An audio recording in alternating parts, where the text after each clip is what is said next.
And I rise to speak in support of this excellent motion by the member for Lilly, and I associate myself with all the fine remarks of everyone who's participated in this debate, especially the heartfelt contribution from the member for Monash.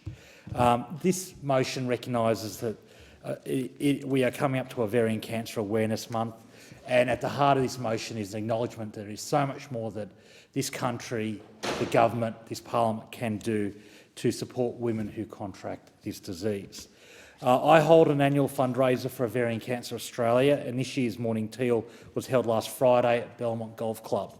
And I'm delighted to say that 150 people took the opportunity to join me for morning tea, where we enjoyed teal cupcakes made by Vicki Brogan, Country Women's Association scones baked by Vicky Lovegreen and Aisla Stewart, and a fashion parade by Belmont boutique Uproar.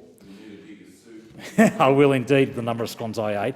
We also heard from guest speaker Kath Adams, a psychologist who works with cancer patients at Hunter New England Health, and we paid tribute to a wonderful woman who was a guest speaker at last year's event, former ABC Newcastle journalist Jill Emberson, who was such a fierce advocate for this cause. And sadly, she lost her battle with this disease on December 12 last year.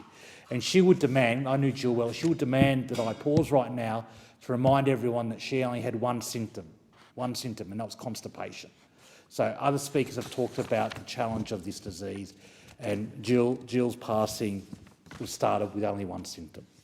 I've previously told this House of Jill's dogged determination to make her final years count, and she did, speaking at Parliament House, rebuking every single member of Parliament, and helping gain a $20 million commitment for ovarian cancer research and a further $15 million towards women's reproductive cancer trials. But of course, more is needed. I was so happy that through our one event last week, we raised $4,000 for Ovarian Cancer Australia, and I'd like to thank Andrew Robertson of the Good Guys Warners Bay for donating a major prize, Caroline Bear for selling her jewellery, which has raised $200,000 since she started, and I know Meryl's joined up to her. Thanks also to Belmont Golf Club, Murray's Meats, Cafe Macquarie and Aisla Canaris Tapas Bar. But there's so much more work that needs to be done. We know that in Australia, 4 women will be diagnosed with ovarian cancer every day, and tragically 3 women will die of the disease every day. It has the lowest survival rate of any women's cancer, and we know that less than half of all women diagnosed with the cancer will still be alive 5 years later. And we know that there's no reliable screening test to aid detection and prevention. Madam Deputy Speaker, great research is being done around the world and in Australia on this disease, and I want to highlight the contribution that's being made in Newcastle through the Hunter Medical Research Institute.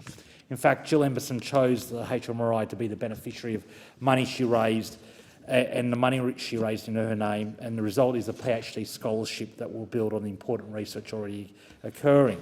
And that work is being done by Associate Professor Nicola Bowden, who was also a guest speaker at last year's Morning Teal. And I want to thank her and her great team of researchers and congratulate them on their commitment to this vital work. But what these and other researchers throughout Australia need is more money. While the federal government committed $20 million to ovarian cancer research, we all need to do more. And I want to encourage all my constituents and others throughout Australia to make a contribution, however small, towards Ovarian Cancer Australia's goal of raising $500,000 this month. Paint the Town Teal events are being held right throughout Australia, and if an event raises just $55, that will provide one woman living with this disease with an Ovarian Cancer Australia Resilience Kit to help them live as well as possible. In the past 30 years, great leaps have been made in awareness, funding and survival rates of other cancers, in particular breast cancer and prostate cancer. In comparison to the 46% survival rate for ovarian cancer, the 5-year survival rate for cervical cancer is now at 72%, breast cancer 91%, and prostate cancer 95%. That is phenomenally good news. That is phenomenally good news. But ovarian cancer continues to be the most challenging of female cancers. It takes away our mothers, our daughters, our wives and our sisters. It is not going away. More funding is needed. Every dollar counts. And I will always remember the passionate speech by Jill Emberson last year, where she challenged every single MP to do more. We must do more. And I thank the member for Lilly for starting this motion.